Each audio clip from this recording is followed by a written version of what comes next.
Vladimir Putin won the Russian elections with 87% of the vote. Who were his opponents? Russian elections have often been criticized for not being free and fair. But the election results are out, and Putin will once again become the president of Russia. Hello, welcome to India World Insight channel. In today's video we will talk about the presidential election in Russia and we will know what Putin's opponents were doing in this election and why they could not compete with Putin for the presidency. Before starting the video, if you like to know such important updates on time, then subscribe to our channel. We keep bringing such important videos for you. Let's start the video and first of all know what has happened so far. We will also talk about the role of Putin's opponents in this election. Let's know. In the results announced on Sunday, 17th March, 71-year-old Russian President Vladimir Putin won the recently held presidential elections by securing 87.97% of the votes. With a 6-year term, Vladimir Putin will become Russia's longest-serving leader in over 200 years.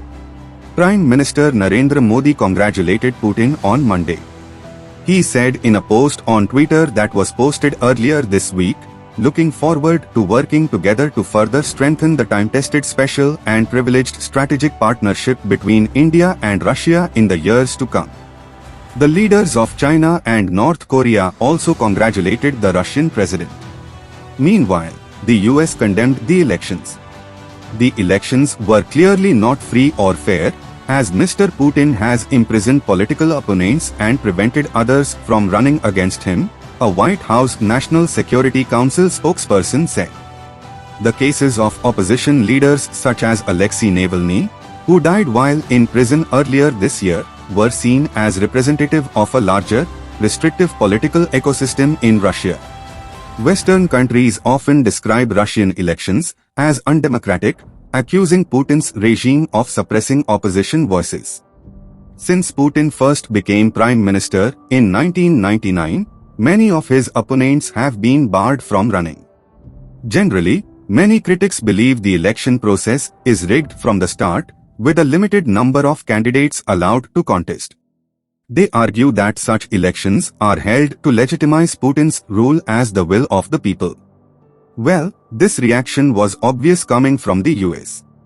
Let us know who else was contesting this election along with Putin. We give you the names of those candidates one by one and some important information about them.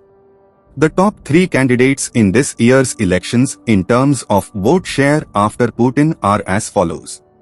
First is Nikolai Kharitonov.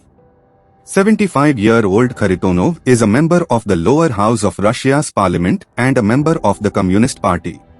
He came second. He got about 4.7% votes. You can guess from the vote percentage how few votes he got, even though he is the second most voted leader after Putin. He also contested the presidential election in 2004, where he lost to Putin. Recently, when a BBC journalist asked him why he would be a better president than Putin, he said, "It is not for me to say.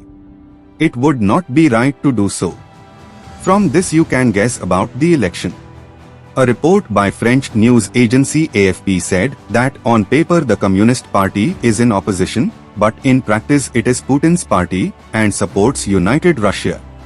In December 2023, Kharitonov said, "Our task is to unite people during the election campaign so that there is victory on all fronts."